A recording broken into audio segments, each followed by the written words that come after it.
O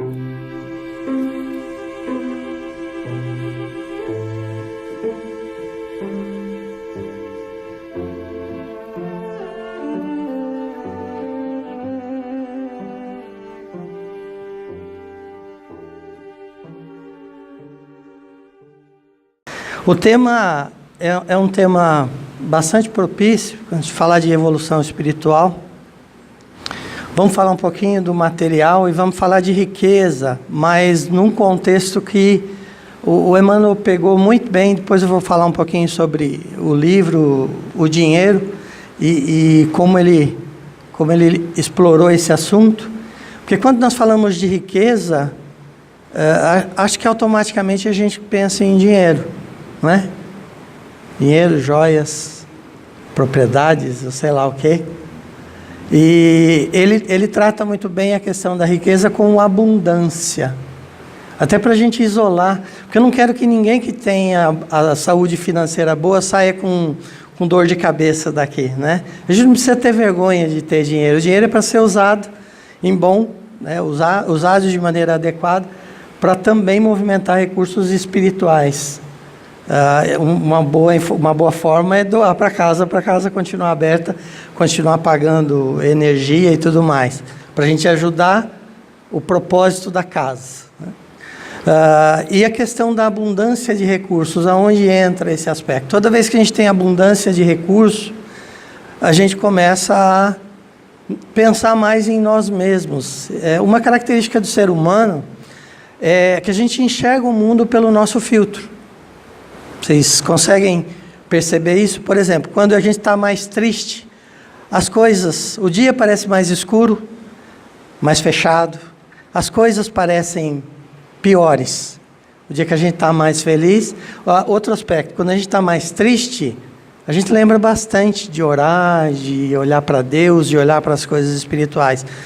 Quando a gente está feliz, na boa, na lancha, passeando, raramente a gente levanta os olhos para Deus, raramente a gente faz uma oração. Então, assim, naturalmente, a gente vai meio que ficando um pouquinho desleixado quando a gente tem abundância de recursos. E a gente vai falar um pouco sobre isso também. Eu tenho uma página no Facebook, Sentimentos e Sensações. O meu e-mail está aqui, caso alguém sinta necessidade de... Por exemplo, foi para casa chorando, desconsoladamente, amanhã cedo acordou chorando ainda pelo mal que eu fiz a vocês. Escreve um e-mail para mim, pode xingar no início, e depois escreve o que você está sentindo, que eu ajudo. Porque se eu criar um problema, eu ajudo a resolver o problema. Aí eu já faço atendimento fraterno também, a gente já resolve o dilema que possa ter causado. E aqui o site da União Rádio Web, a gente tem programas, eu e mais um grupo de amigos, palestrantes daqui também, o Luiz Guimarães, o Alan Diniz, o Wilson Garcia, tanto de quarta às 8 da noite, como de domingo de manhã, das 9h30 às 11h. E a gente fala bastante aí sobre o Espiritismo. Então vamos conceituar rapidamente aqui: Deus na origem de todas as coisas, a energia inteligente, como a gente conhece, o fluido cósmico universal, que é o fluido que dá origem a tudo que existe, todo o universo composto por esse fluido, ou formado por esse fluido, e dois princípios aqui: o princípio espiritual ou o princípio inteligente e o princípio material, separadamente as duas coisas formadas desse mesmo fluido cósmico universal. O princípio inteligente ou espiritual vai dar origem depois ao espírito, e o princípio material a tudo o que a gente conhece e não conhece ainda sobre matéria. Então, dois princípios, e cada um dando origem, um ao mundo espiritual, o outro ao mundo material. E aqui há um diagrama mostrando a escala da evolução espiritual. Então, Deus aqui começando a criar, dando a origem ao espírito, que são o que nós chamamos, como eu disse, de, no início, princípio inteligente, e mundos, como a gente já deve ter ouvido em algumas palestras ou em aulas, os mundos também evoluem, e os espíritos vão evoluindo, conforme eles vão evoluindo, eles vão indo para novos mundos ou para mundos superiores, aqueles a que ele está. O espírito pode andar, ou seja, navegar de um mundo para outro, ou quando a grande maioria dos espíritos estão prontos para a próxima etapa, o mundo dá esse salto, ele evolui também. A Terra ela já foi um mundo primitivo, que é o primeiro de todos eles aqui. Aqui, o que está mais presente é a conquista material. É onde ocorre a primeira, ou as primeiras reencarnações do espírito. E os 3 reinos estão presentes, o mineral, o vegetal e o animal. Depois, mundo de provas e expiação, aí a evolução, onde a Terra está e fazendo a transição para a regeneração, que seria o próximo mundo aqui. Aqui, o espírito já tem consciência que ele é um ser espiritual, ele tem consciência de si mesmo, já tem consciência entre o bem e o mal. Aqui predomina o mal. E aqui o espírito começa a fazer as suas aquisições morais. Depois, mundo de regeneração. Aqui há um equilíbrio, não é que no mundo de regeneração ainda não há o mal, mas as grandes expiações e o mal já não predomina. Vai ter um equilíbrio, a gente vai ter... Aqueles que querem ser bons vão ter mais condição de praticar a sua bondade sem ter tanta interferência daqueles que não ainda estão enraizados no mal. Aqui são almas que estão em regeneração, ou seja, prontas para evoluir. Então, já abandonaram o mal como opção. Elas preferem o bem. A preferência delas é o bem. Não quer dizer que a gente ainda não dê as nossas escorregadas. Às vezes a gente olha para isso e fala assim, a gente está bem longe. Mas cada um de nós que aqui está, já pode começar a se considerar perto de regeneração. Porque a gente podia estar matando, a gente podia estar roubando lá fora, não podia? A gente está aqui dentro da casa espírita, tentando melhorar, tentando lidar com os nossos problemas morais, com os nossos problemas conscienciais. Então a gente está regenerando, ou seja, eu desisti da maldade. Ainda antes, na minha evolução, na minha história como espírito, eu me comprazia do mal. Hoje o mal já não é uma opção. O mal eu já não considero uma opção. Mas eu escorrego de vez em quando, sim. Mas já não é uma opção. Quando você escorrega, experimenta a culpa. E aí a gente já começa a lidar com essa ferramenta chamada culpa, para que culpa aliada à consciência, a gente vai não querendo mais errar, principalmente não querendo errar mais nas mesmas coisas, não querendo errar naquilo que a gente já começa a tomar consciência que é errado. E também a gente já começa a querer fazer o que é certo, aquilo que a gente já toma consciência que é o certo a ser feito. Quando a consciência vem, danou-se tudo. Aí a gente é obrigado a se transformar, porque a consciência vai puxar essa reforma. Depois, o mundo feliz, onde o bem supera o mal. Por que Deus faz essa misturança toda? Por que coloca a gente boa junto com um jeito ruim? Alguns pensam assim, chegam a fazer essa pergunta para a gente, se ficasse todos os bons juntos, não era melhor? Quem acha que é melhor? Ficar todo bom junto. Não é uma delícia tocar harpa no paraíso? Fonte de refrigerante, batata frita. Pode comer batata frita que não engorda, gente. Porque a batata frita, a gordura é coisa do demônio, não é? Pode recursos à vontade, sem precisar trabalhar. Olha que delícia. O verdadeiro ócio, né? Quem que gostaria, de repente... Não faz sentido, porque se todos os bons ficassem juntos, onde está o aprendizado?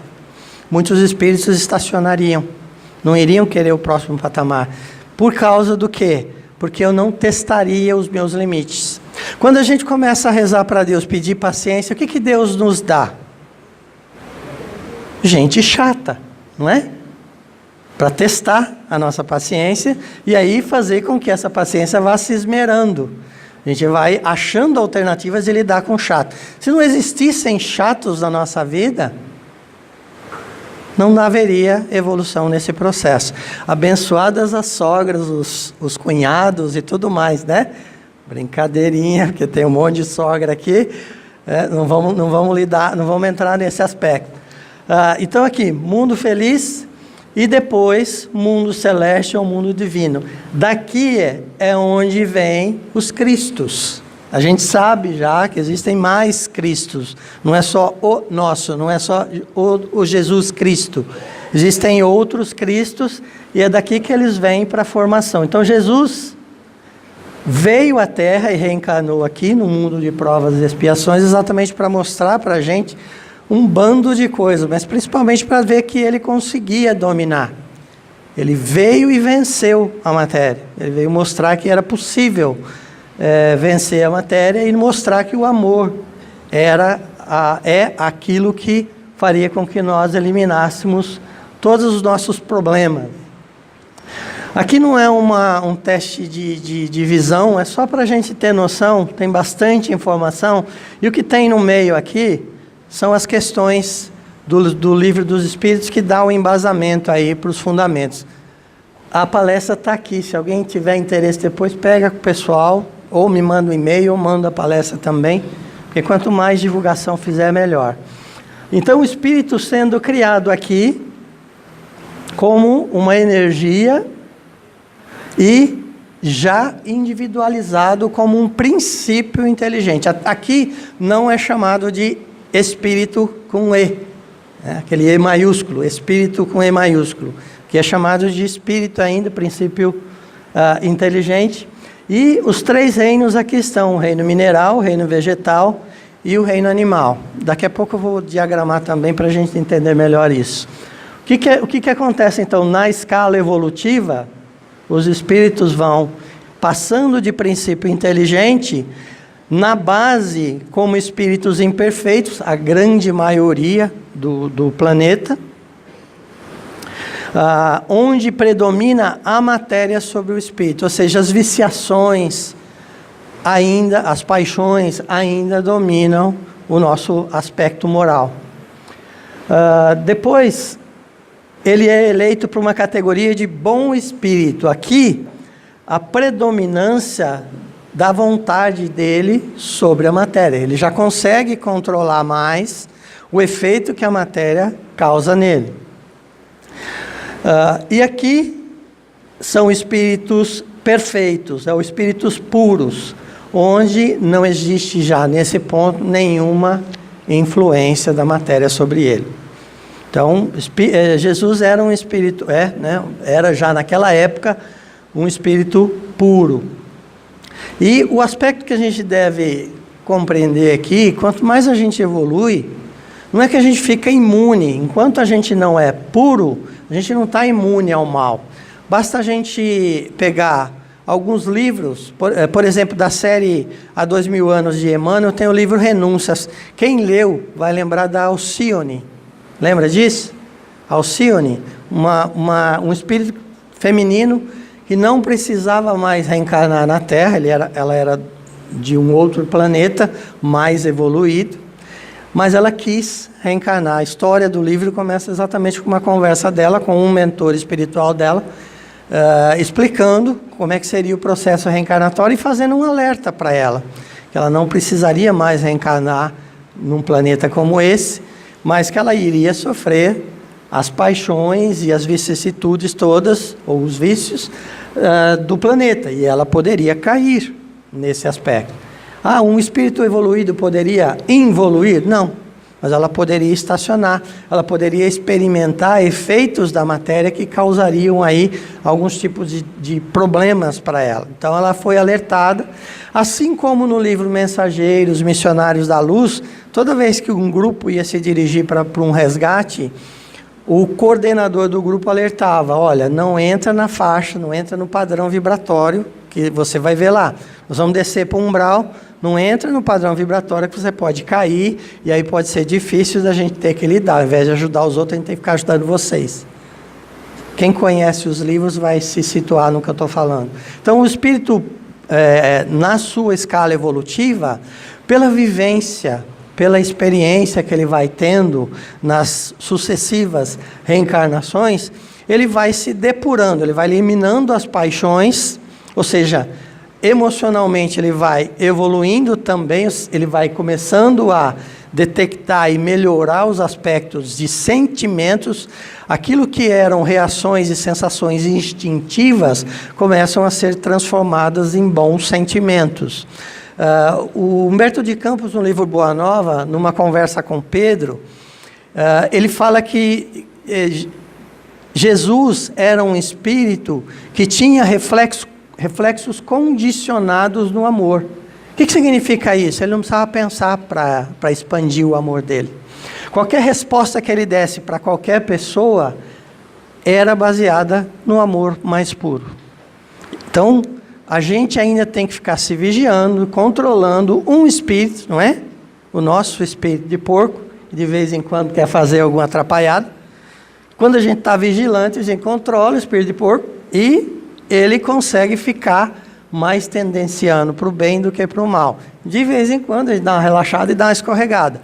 Aonde a gente escorrega? Naquilo que ainda não está consolidado em nós, das nossas paixões. E paixões, para ficar mais fácil entender, desconexa daquela paixão relacionada ao que a gente acredita que é amor, mas é uma coisa mais apegada, e pensa nos 7 pecados capitais, né? Os pecados capitais, aquilo que eles descrevem como pecados capitais, são as chamadas paixões, aquelas que nos derrubam no dia a dia, filhas do egoísmo, filhas do orgulho. E aí, se a gente olhar aquelas coisas, aqueles problemas relacionados aos pecados capitais, são todas filhas ou do egoísmo ou do orgulho. Quando a gente pensa, a gente consegue sinalizar isso. E o homem, como ser racional, começa a aparecer aqui no reino hominal, como foi catalogado por Kardec. Como é que é esse diagrama, então, da teoria de evolução dentro do Espiritismo?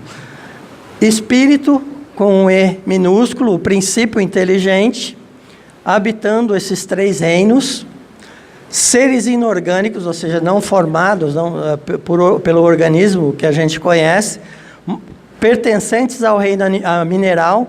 E o que o espírito começa a desenvolver nesse reino?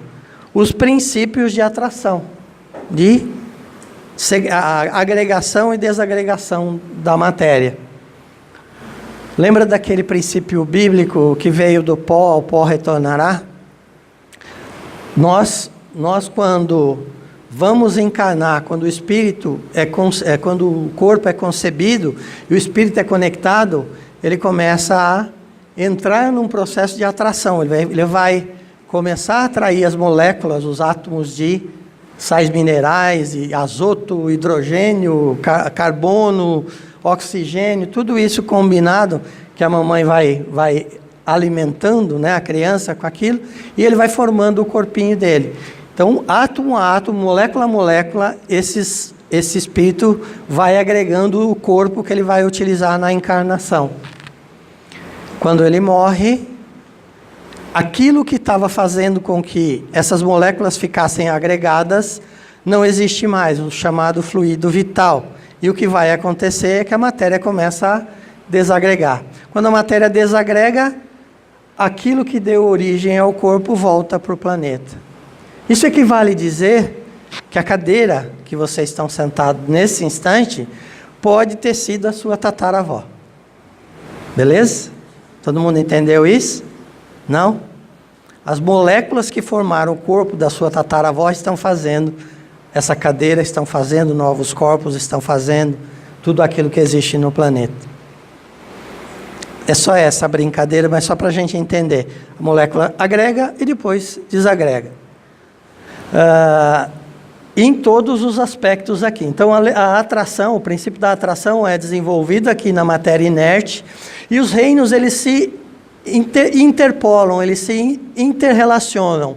No reino vegetal, o que esse princípio inteligente vai desenvolver? A sensibilidade. Aqui é matéria inerte, aqui é matéria inerte, mas já começa a adquirir vitalidade. E aí a gente começa a ver O que tem no reino mineral, no vegetal, mais próximo do animal, já está com algumas coisas instintivas. A ciência já mostra isso. Tem muitas plantas que têm reações instintivas. Tá? Aqui no reino animal, o que está sendo desenvolvido aqui? O instinto. Aqui existe vitalidade, então, a inteligência instintiva e a individualidade. O animal, eu costumo exemplificar que ele tem o princípio de inteligência de causa e efeito. Não tem o racional entre o bem e o mal. O animal não faz maldade, né? O animal, ele reage de maneira instintiva. O homem, no seu princípio, usando esse mesmo conceito, quando ele começa a desenvolver a razão, ele ainda é muito instintivo. Extremamente instintivo. E quando a gente olha para as nossas próprias reações, de vez em quando, são reações bem instintivas. Bateu, levou. Olho por olho, dente por dente. Se com prazer, às vezes, de alguém que você não gosta estar na pior. Me disseram uma vez que a coisa mais legal do mundo é ver o ex mal porque perdeu a gente. Porque a gente é gente boa, não é? Pessoa que perde nós, perde muito. E quando perde nós e passa mal, a gente gosta, não é? O contrário é verdadeiro. Quando a gente vê o ex ou a ex bem demais, a gente se acha a pior porcaria do mundo. Né? A comparação é imediata. Brincadeiras à parte, mas às vezes a gente vai ter essas reações mais instintivas. A ira, que é um dos pecados capitais, nos dá um monte de reação instintiva. Quantas vezes nessa semana você já deu voadora em alguém? Voadora mental. Não vou dizer que vai todo mundo, mesmo porque na nossa idade nem dá para ficar erguendo muito a perna, né? Na minha idade, não vou nem relacionar isso com vocês. Mas quantas voadoras mental a gente já deu? Aquela pessoa que encontra você e fala assim, ó, você engordou, a gente dá uma voadora mental. A pessoa que você pede alguma coisa emprestada, ela não quer dar, você dá uma voadora mental. A ira contida, ou a ira que ainda não se desenvolveu no plano físico, mas está lá no nosso sentimento, nas nossas emoções, melhor dizendo, nas nossas reações emocionais, nas nossas sensações ainda muito presente. Então, o espírito começa a trajetória dele, tendo o discernimento entre o certo e o errado, o bem e o mal, nessa fase onde ele começa a adquirir a razão, aí ele começa a adquirir a liberdade, só que ele também começa a adquirir a responsabilidade por aquilo que ele comete, pelo que ele faz. Aí danou tudo, né? Aí piorou, complicou a coisa. Por quê? Porque a gente começa... Vamos lá para o Evangelho capítulo 5, Evangelho segundo o Espiritismo capítulo 5, causas atuais das nossas aflições. Tudo aquilo que volta para nós como um rebote do nosso comportamento. Aquilo que às vezes a gente acha que é coisa da reencarnação, da encarnação anterior, não é não, às vezes é fruto só das nossas paixões. Eu estou, por exemplo, crio mal um filho, o que eu vou colher dele? Ingratidão. Não quer dizer que filho ingrato, quer dizer que a mãe criou mal, não tem não, a mãe e o pai. Normalmente a culpa é da mãe, não é? Não é isso?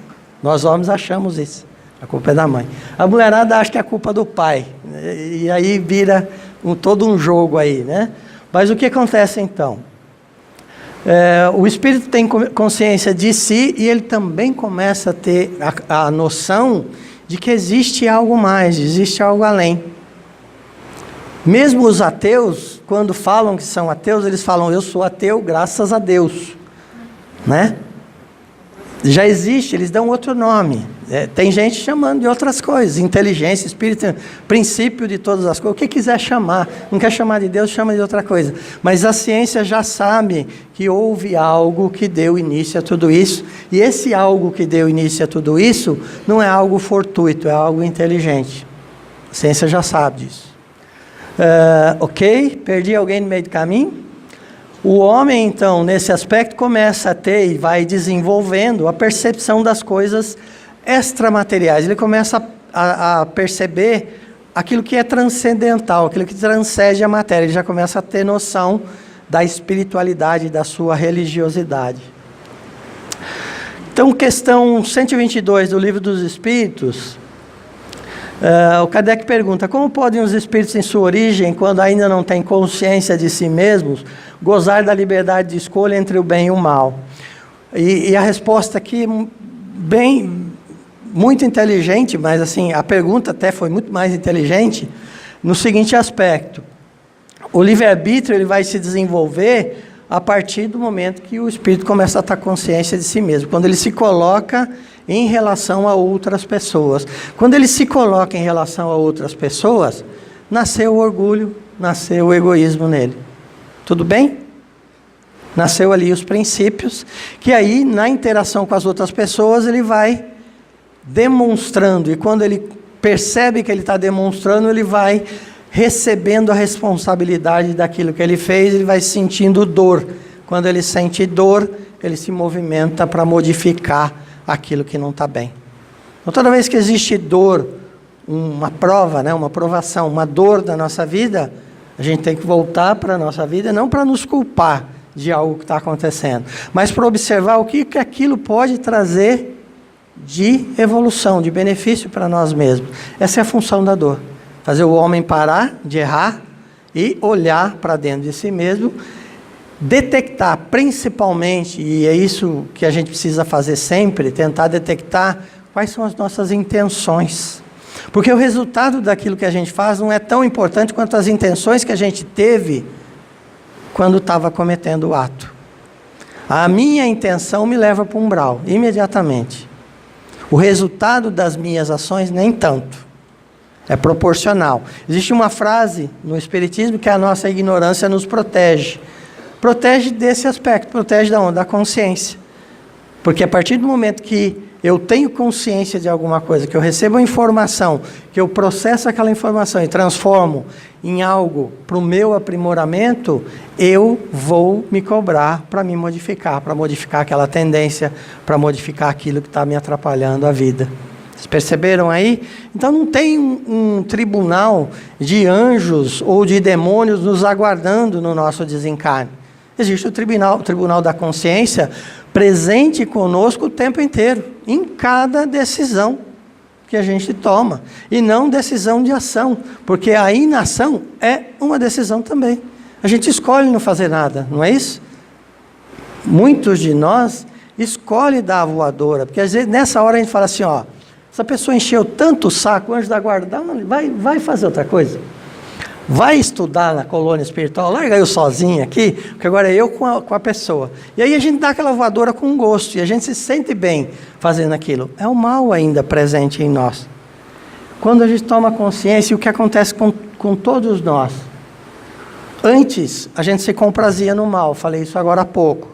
Hoje, o mal nos enoja. Não dá nojo a gente ver um marido batendo na mulher? Não dá nojo vendo uma mulher batendo no marido? Também acontece. Vocês não sabem o que eu passo, gente. Né? As duas coisas, né? As duas coisas. O mal que faz a gente ver pessoas sofrendo maldade, dá um aperto no peito, a gente fica incomodado, a gente fica enojado. Olha que coisa boa isso. A gente já não está mais aplaudindo o mal. A gente não está mais querendo pão e circo. A gente está querendo que o bem prevaleça. E aí a gente começa, que esse é o princípio da evolução, tudo aquilo que eu não gosto fora de mim, eu observo em mim e transformo. Eu não quero ser aquilo que me enoja fora de mim. Meu processo de evolução é esse. Tomada de consciência em um mecanismo importantíssimo que Deus colocou no homem chamado culpa. A culpa é um mecanismo que vai fazer a gente refletir sobre as coisas que fez que não são tão boas e buscar mudar o tipo de comportamento que a gente está tendo. Outro aspecto, questão 132, fala sobre a necessidade da encarnação. Por que a encarnação é uma mola do progresso? Às vezes as pessoas perguntam para nós, por que a gente tem que encarnar? Não era mais fácil no plano espiritual, numa colônia, estudar? Mas se você só estuda numa colônia onde todo mundo te trata bem, eu ouvi dizer que colônia não tem cunhado. Não é? Não tem ninguém para te encher a paciência, para te tirar a paciência. E aí o que acontece? Você não testa. Você vai testar onde? Embaixo. Todo mundo é cunhado de alguém, a não ser que não tenha irmão, não é isso? Todo mundo é cunhado de alguém, então a gente se coloca na mesma posição aí. Sempre tem alguém que não gosta da gente. E a gente tem um ódio danado quando alguém não gosta da gente, porque a gente quer ser amado, não é? A gente é bom, a gente é limpinho, a gente é pobre, mas a gente é limpinho, e a gente quer que nos amem. E quando alguém não nos ama, a gente fica incomodado com isso. E aí a gente começa a observar o nosso comportamento, começa a mudar por fora. A evolução precisa continuar com a mudança por dentro. Quando eu começo a observar as minhas características, mas como eu disse agora há pouco, principalmente as minhas intenções, porque são elas que fazem com que eu tenha o mérito ou o demérito das minhas ações. Alguém pode fazer uma coisa boa e o resultado ser errado, não pode? Uma coisa com boa intenção, uma pessoa vê uma batida de carro, não tem conhecimentos de pronto-socorro, de nenhum tipo, de primeiro socorro, nenhum tipo, vai lá, pega a pessoa, bota dentro do carro dela, leva para o hospital, a pessoa vira tetraplégica, paraplégica. Por quê? Porque não poderia ter movimentado, ela tinha tido alguma fratura. Poxa, mas a minha intenção era boa, salvar aquela vida, a vida é valiosa. Tem um atenuante aí para a minha ação. O resultado da ação foi ruim, mas a minha intenção não era ruim. Então é nesse aspecto que a gente está falando, para dar um exemplo só. A reencarnação visa pôr o espírito em condição de suportar a parte que lhe toca na obra da criação. De novo, Humberto do Campos, no livro Boa Nova, Deus auxilia o homem na obra do próprio homem, pelas mãos do próprio homem. E olha o mecanismo de Deus como um mecanismo inteligente para a gente pensar. Ele bota dentro de um planeta de provas e expiações, nesse aspecto, um monte de gente que tem... Então só tem devedor no planeta, certo? A Terra é um exílio para espíritos rebeldes à lei de Deus, disse Santo Agostinho, no Evangelho segundo o Espiritismo. Então, exílio para espíritos rebeldes às leis de Deus. Primeiro ponto. Ele bota todos os devedores juntos num lugar só, porque esses devedores também são credores. Porque quando bota um monte de devedor junto, um machuca o outro, não é isso? E quando bota um monte de devedor junto, um ajuda o outro também. Alguns vão pelo processo de empatia. Eu tenho problemas, eu me sintonizo com o sofrimento do outro e eu quero contribuir para atenuar o sofrimento do outro. Não para fazer pelo outro, mas para ajudar. Haverá pecado num planeta como esse, mas ai de quem cometê-los. Foi uma fala de Jesus.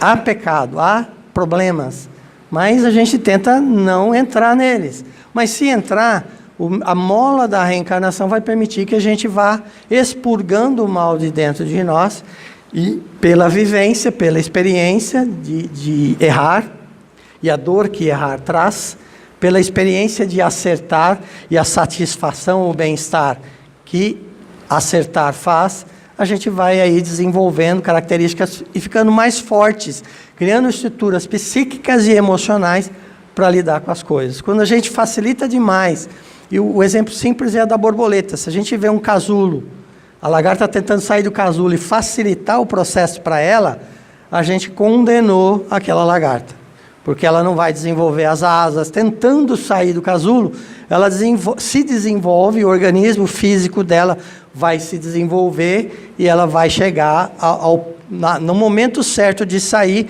ela está pronta para sair voando. Quando a gente tenta facilitar demais as coisas para os nossos filhos, para as pessoas que a gente ama, a gente causa neles esse mesmo problema. A gente não deixa eles criar a estrutura psíquica para poder lidar, estrutura emocional, psíquica, para poder lidar com as dores, com os momentos de frustração. E aí a gente vê um monte de adulto não sabendo ouvir não. A gente ainda vê homem matando mulher porque a mulher não quer ficar com ele. E aí a gente vê às vezes homens querendo fugir da mulherada, não é? Tem esses dois aspectos, sabe? A gente vê gente com sentimento de posse achando que o outro lhe pertence, ainda muito enraizado nessa ação mais instintiva. Então o homem, ele auxilia Deus nesse processo de evolução. uns ajudando os outros e ajudando a construir. Então, essa pergunta que a gente sempre tem, né, quem a gente é, da onde a gente veio, e hoje em dia, o que está muito na moda, e a gente vai ler livro de gurus, a gente vai fazer curso, qual que é a minha missão na Terra? Isso é um pensamento, né, grandioso do homem. O que eu vim para fazer? O que será que eu vim fazer aqui na Terra? Melhor dizendo, quais são os nossos propósitos? Porque um ser sem propósito, ele fica desmotivado. Muitas pessoas têm o chamado vazio existencial. O que é o vazio existencial? É quando a gente fica sem propósito de vida. A mãe que ficou em cima do filho o tempo inteiro e agora o filho saiu para a faculdade. A mãe sente um vazio. A teoria do ninho vazio, que a psicologia explica, né? A mãe começa a se sentir... Ou seja, o amor que ela tinha, que estava todo dedicado, personalizado para uma pessoa, vai encruando, né? É igual o milho que encrua, né? Vai endurecendo e vai endurecendo o coração daquela pessoa. E vai abrindo um vazio. Por quê? Porque ela pegou aquele amor e jogou para fora, deu para o outro. Pegou o coração dela e jogou para fora, deu para o outro. E o que a gente tem que aprender é que a gente não dá o coração para ninguém. A gente deixa ele bem quietinho dentro de nós. E a gente sente o amor dentro de nós. E esse amor que a gente dá para o outro, é esse amor que está transbordando dentro da gente. Foi isso que Jesus disse para amar a Deus acima de tudo e amar ao próximo condicionado a amar a nós mesmos. Eu me amo e quando eu dou o meu amor para as outras pessoas, eu dou ele de maneira independente. Eu estou dando o que eu estou cheio. E aí, mesmo que o outro não me dê nada em troca, é aquela música antiga da Luca, tô nem aí, né? Tô nem aí, tô nem aí. Eu projeto o meu amor, se o outro quer pegar, é problema dele. Se ele não quer pegar, é problema dele. E ele não precisa me dar nada em troca. Esse é o propósito nosso. Mas qual que é a primeira missão do homem na Terra, quando reencarna? Por tudo isso que eu falei até agora. Cuidar de si. Eliminar as tendências e inclinações que nos levam para o erro. Maximizar os nossos acertos. Refletindo bem, quando a gente está tomando decisões. Usar bem o nosso livre-arbítrio. Essa frase eu peguei no Facebook, tem gente que é tão pobre que só tem dinheiro. Pobre de espírito, né? Esses pobres espiritualmente, pobres que estão, às vezes, muito apegados na matéria e não lidando corretamente com aquilo que ele vai levar e trazer quando ele volta para a encarnação. Eu vou pular mais um ou dois slides aqui, para eu ir fechando, porque o meu tempo está esgotando. Alguns aspectos que eu queria comentar. Eu falei aqui de excessos, né, de abundância. O vício e o dever. Então, Emmanuel falando no livro Caminho, Verdade e Vida, capítulo 142, em cima do capítulo Lucas 16. O vício e o dever não se aliam. O vício é algo que me rouba o livre-arbítrio. Vocês conseguem conceber isso? Vício é tudo que eu tenho compulsão a ficar mais em contato com ele. E quando eu tenho mais compulsão a ficar mais em contato com alguma coisa, substância, objeto, pessoa ou situação, está me roubando a naturalidade, está me roubando a possibilidade de trabalhar para o meu bem e para o bem das outras pessoas. Então a gente tem que ter Jesus como a linha central de tudo que a gente faz. Aquela história que a gente às vezes comenta o que Jesus faria numa situação dessa? Porque ele tinha o reflexo condicionado no amor. Ele é um exemplo. Às vezes a gente comete o erro de achar que ele está muito distante. Aí é uma armadilha que nós cometemos conosco. Jesus não é para ser considerado uma figura distante. Ele veio, principal motivo, para servir de referência. Ele disse que ele era o caminho, a verdade e a vida. Ele veio nos dar o exemplo. Isso, você não consegue conceber Deus? Pense em mim. Ore por mim. Viva para mim, não viva para ele, o demônio, né? Pense em mim. E se conecta comigo que eu vou te levar até Deus. Então ele se colocou como essa referência. Outra coisa, a existência corporal tem um caráter transitório, ela é temporária. Tudo passa, até a uva passa, né? Tudo passa, coisas boas passam. Então toma cuidado, se você está numa maré boa, pode ser que venha uma maré ruim. Tudo passa, então acalma, aquieta o teu coração, porque as coisas ruins também vão passar, são cíclicas. E quando uma coisa ruim vem, paciência com aquilo que você já consegue, tolerância com aquilo que você desconhece no processo, mas acredita, quando Cristo disse para a gente amar a Deus acima de tudo, era para jogar a nossa confiança nele. Quando eu não compreender alguma coisa, eu jogo minha confiança nele. E aí, o meu momento ruim fica menor, fica mais palatável. Outro aspecto é, Deus é maior que tudo, Ele criou tudo. Não se colocar contra Ele. Às vezes a gente acha que não é merecedor do amor de Deus. A gente entra numas neuroses dessas. Eu não sou merecedor. Eu fiz isso, eu fiz aquilo. E se vira contra si mesmo. Pessoas até que começam a se machucar. Ou até cometem suicídio. Por acreditar que não são merecedores. Se transformam em criaturas menores. Se miniaturizam diante dos problemas, diante das situações, diante das outras pessoas. Então, ter Deus acima de tudo significa isso, confiar plenamente nele, confiar que o sistema que ele criou é perfeito, e que esse sistema que ele criou vai fazer a gente reparar os erros que a gente cometeu, a gente se livra da culpa, pedindo perdão e pedindo para ele tirar a culpa do nosso coração.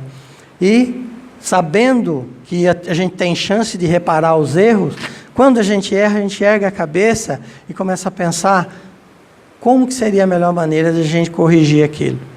Não querendo o perdão de alguém. O perdão é só com Deus. A gente precisa parar de jogar o perdão lateral entre seres humanos.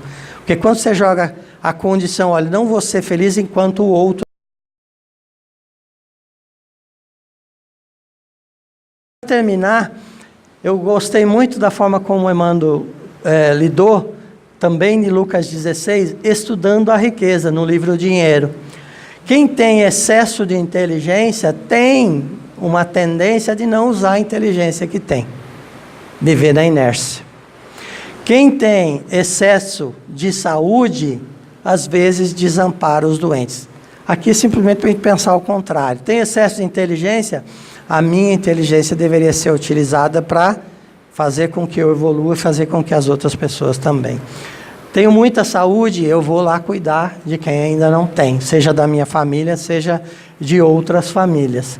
Os privilegiados da alegria ignoram quem sente tristeza. Contrário, também tenho alegria, vou lá distribuir a minha alegria para os outros. Filhos da mocidade ignoram a velhice. Tem um grupo de cientistas que fez um teste.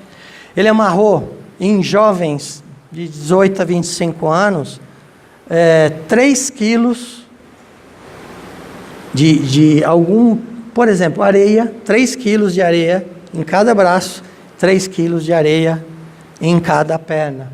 E fez esses jovens ficarem o dia inteiro com esse experimento. E eles experimentaram o que é subir uma escada, por exemplo, cheio de areia. Conforme o tempo vai passando, eles puderam então observar o que é você ser uma pessoa de mais ou menos 70 anos, quando você vai perdendo a vitalidade. Fizeram jovens de 19 a 25 experimentar a experiência, a vivência de um homem e uma mulher de 70 anos. O que aconteceu com esses jovens quando saíram dessa experiência? Pelo menos na primeira semana, né? Depois a gente vai ignorando as coisas. Eles começaram a observar mais os idosos, facilitar a vida dos idosos. Esses jovens podem ser melhores projetistas de rua, melhores projetistas de casas, que deem condições de acessibilidade, mas começaram a ajudar pessoas a atravessar a rua. Tudo aquilo que eles sentiram dificuldade, eles criaram a empatia. E aí passaram a ajudar e tomar um pouco mais de cuidado com a velhice. Pessoas de muita fé, às vezes, se isolam, quando, na verdade, a fé que a gente tem deveria servir de experiência para o outro, de referência para outras pessoas, através do trabalho, né?